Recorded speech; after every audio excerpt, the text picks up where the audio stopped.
গ্রিসের করফু থেকে শনিবার রাতে উড্ডয়নের পরপরই একটি বোয়িং 757-300 বিমানে থাকা প্রায় ৩০০ আরোহী এক ভয়াবহ পরিস্থিতির মুখোমুখি হয়।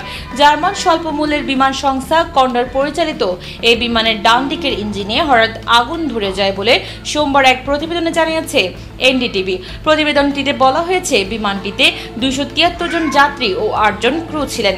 ডুসেলডর্ফগামী এই ফ্লাইটটি ১ ঘন্টার মধ্যে ইতালির ব্রিন্দিসি শহরে জরুরি অবতরণ করে। এই ঘটনার ভিডিও সামাজিক যোগাযোগ মাধ্যমে ছড়িয়ে পড়েছে। একটি ১৮ সেকেন্ডের ভিডিওতে দেখা যায় ডান পাশের ফিউজলেজ থেকে আতশবাজির মতো ঝলক বের হচ্ছে, যা পুরো ১৫ সেকেন্ড ধরে চলতে থাকে।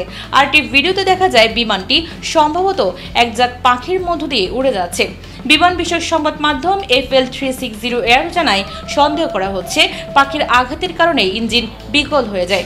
এনডিটিভির ভিডিওটির সত্যতা নিশ্চিত করতে পারেনি, তবে ফ্লাইট ট্র্যাকিং ওয়েবসাইট অনুযায়ী ফ্লাইট DE3665 স্থানীয় সময় শনিবার রাত ৮টা ১৯ করফুর ইওয়ানিস কাফুড্রিস্ট্রিয়াস বিমানবন্দর থেকে উড্ডয়ন করার ৪৩ মিনিট পরই ব্রিন্দিসির ক্যাসালে বিমানবন্দরে অবতরণ করে।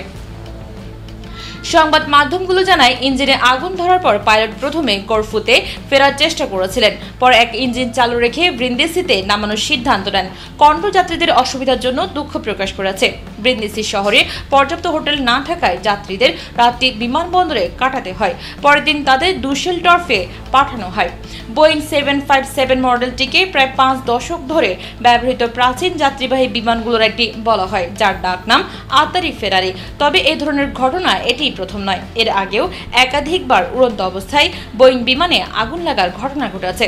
গত মাসে যুক্তরাষ্ট্রের ডেল্টা এয়ারলাইন্সের একটি লস অ্যাঞ্জেলেস আটলান্টা ফ্লাইটে একই ধরনের দুর্ঘটনা ঘটে।